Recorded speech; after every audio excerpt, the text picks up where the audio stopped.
जब मैं कॉलेज से पढ़कर निकला तो मेरे दादाजी ने मुझे एक तोहफा दिया। उन्होंने कहा कि ये तोहफा उनकी ज़िंदगी का सब कुछ है। हर वो चीज़ जिससे वो मोहब्बत करते हैं, वो सब कुछ कहीं ना कहीं इस तोहफे से जुड़ा हुआ है। दरअसल ये तोहफा एक चमचमाता हुआ गोल्डन पेन है और यकीनन ये बहुत खूबसूरत है। इसकी निब काफ़ी शार्प है। मुझे इस पेन को इस्तेमाल करने में थोड़ा डर लग रहा था। हाँ, शायद मैं नर्वस था, क्योंकि ये पेन मेरे दादाजी के लिए उनका सब कुछ था। दादाजी काफ़ी बीमार थे, लेकिन फिर भी उन्होंने मेरा हाथ पकड़कर मुझसे कहा कि ये पेन पूरी दुनिया को बदल सकता है। उस वक्त मैं इस बात को समझ नहीं पाया और उस पेन को लेकर चुपचाप अपने घर आ गया। अगले दिन हमें पता चला कि दादाजी की मौत हो गई। हम सभी वहां पहुंचे।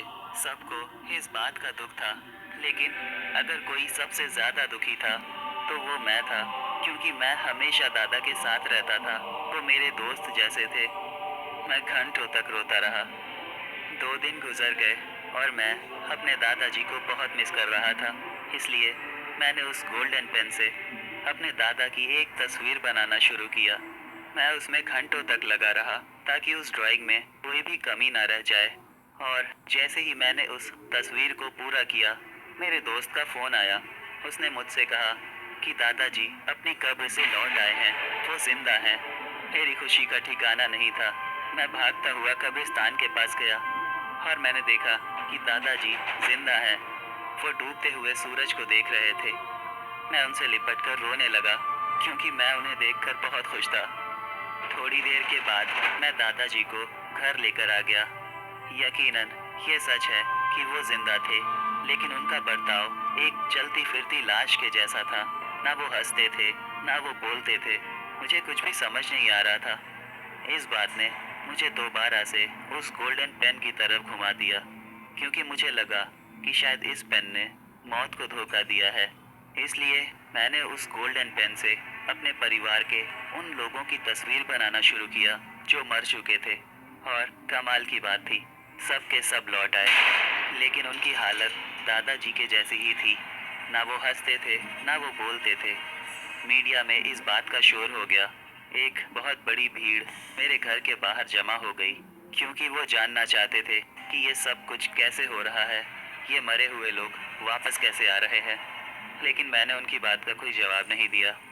थोड़ी ही देर के बाद मेरे घर के बाहर न्यूज़ रिपोर्टर्स की एक बहुत बड़ी भीड़ जमा हो गई। वो शोर करने लगे। उन्होंने कहा कि वो सच जाने बिना यहाँ से नहीं जाएंगे। वो जानना चाहते थे कि मेरे परिवार के मरे हुए लोग वापस कैसे आ रहे हैं। मैं उनके शोर से परेशान हो गया, इसलिए मैंने उस गोल्डन पेन से बिजली के कुछ टूटते हुए तार बनाए और उसके नीचे मेरे घर के बाहर खड़े हुए वो सारे न्यूज़ रिपोर्टर्स। जैसे ही वो ड्राइंग पूरी हुई, मुझे चीखने चिल्लाने की आवाज़ सुनाई दी और मैंने देखा कि वो सारे न्यूज़ रिपोर्टर्स बिजली के तार गिरने की वजह से मर गए। लेकिन उस रात मुझे इस बात का काफ़ी दुख हुआ, इसलिए मैंने एक एक करके उन न्यूज़ रिपोर्टर्स की तस्वीर बनाना शुरू किया। और वो सब के सब लौट आए, लेकिन अब वो शोर नहीं करते थे। वो बस एक चलती फिरती लाश की तरह यहाँ वहाँ घूमते रहते थे। अगले दिन मेरे घर के बाहर कुछ पुलिस वाले आ गए। वो मेरे दरवाजे को तोड़कर घर में घुसने की कोशिश कर रहे थे। मैं डर गया था, जिसकी वजह से मैंने उस गोल्डन पेन से एक तस्वीर बनाना शुरू किया।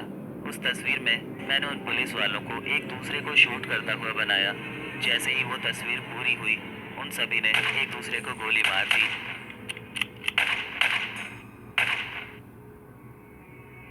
लेकिन बाद में मैंने उन्हें फिर से जिंदा कर दिया।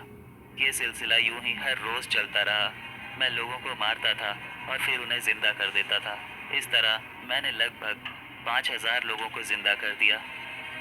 कुछ दिन के बाद मुझे इस बात का एहसास हुआ कि ये सब कुछ जो मैं कर रहा हूँ वो सही नहीं है। इसलिए मैंने खुद से ये वादा किया कि मैं इस गोल्डन पेन से एक आखिरी तस्वीर बनाऊंगा, जिसमें कि एक जन्नत का दरवाज़ा होगा और वो सारे लोग जो मरकर वापस आए हैं वो एक एक करके उस जन्नत के दरवाजे में चले जाएंगे और ये किस्सा यहीं ख़त्म हो जाएगा। और जब मैंने जन्नत का दरवाज़ा बनाना शुरू किया मेरी धड़कन कुछ पल के लिए रुक गई, क्योंकि उस पेन में इंक खत्म हो गई।